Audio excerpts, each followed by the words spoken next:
Magandang araw. Pag-uusapan natin update sa labanan ni General Casimero at Luis Nery. Balita sa Japan, dumating na nga ang susuotin ni General Casimero sa laban niya kay Luis Nery. Napakaangas, Ghost Rider na may pagka-Daredevil. Bagay na bagay ito sa maangas din na si General Casimero. Ito ang boxing outfit ni Casimero ay paldo sa angas at paldo rin sa sponsor. Bukod sa astig at maangas na disenyo ng kanyang outfit, kapansin-pansin din ang dami ng sponsors na patuloy na sumusuporta kay Cuadralas habang naghahanda para sa isa sa pinakamalagang laban ng kanyang karera. Talagang paldong-paldo si General Cuadralas Casimero pagdating sa mga sponsors para sa kanyang pinakahihintay na mega fight laban kay Luis Nery sa ilalim ng promotion ng Psycho Boxing. Makikita nga ang kanyang mga sponsor sa logo na nakatatak sa kanyang outfit na Daredevil Ghost Rider inspired fight jacket mula ito sa mga pribadong negosyante, mga local at international na negosyo. Sa mga inilabas na teaser ng kanyang jacket at fight shirts, kapansin-pansin ang halo ng mga local na sponsors mula sa Pilipinas at mga kumpanya sa Japan. Karaniwang mga tapat na taga-suporta ni Casimero ang ilang mga developer at construction firms. Makikita ang mga logo sa Japanese characters at English sa kanyang gear.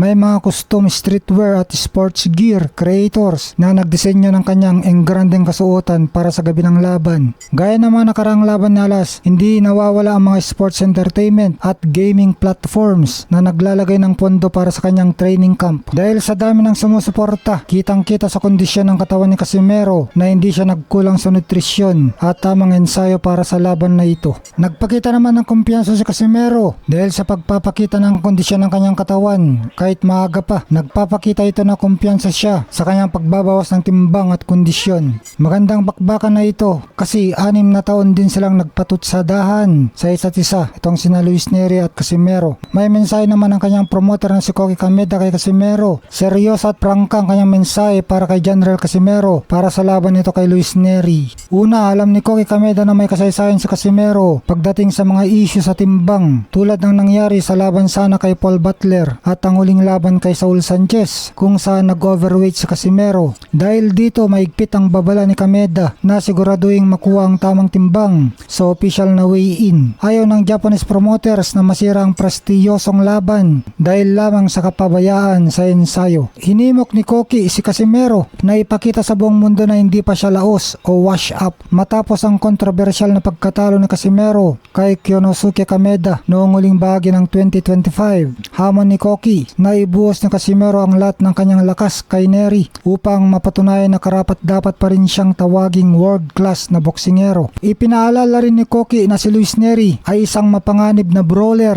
na may mataas na knockout rate at determinasyong bumangon matapos matalo kay Naoya Inoue. Kaya mensahe ni Koki kay Casimero kung papasok ito sa ring na hindi 100% ang kondisyon at walang tamang diskarte, malaki ang tsansa na mapadapa siya ng Mexican boxer. Sa madaling salita, ang mensahe ni Koki Kameda isang wake-up call. Tinatrato niya ito bilang do or die fight para sa karera ni Casimero, kung saan kailangan ng Pinoy fighter ng perpektong disiplina upang muling makuha ang respeto ng boxing world. Pag-usapan naman natin ang pag-aambing sa statistik ni Casimero at Nery. Sa karanasan at edad, mas veterano si Casimero pagdating sa tagal ng karera at bilang ng laban 41 bouts. Gayunpaman malaking bentahe kay Nery ang edad dahil mas bata siya ng 6 na taon, 31 versus 37, na madalas isalin sa mas mabilis na recovery at mas mataas na enerhiya sa loob ng ring. Physical advantages lamang si Nery pagdating sa physical na anyo. Bukod sa mas matangkad siya ng kaunti, mas mabang kanyang abot 67.5 kumpara sa 64 ni Casimero. Dagdag pa rito, mahirap kalabanin ng isang southpaw kaliwete na tulad ni Nery para sa mga orthodox na boksingero. Knockout power, bagamat kilalang one punch knockout artist si Casimero, mas mataas ang opisyal na knockout percentage ni Nery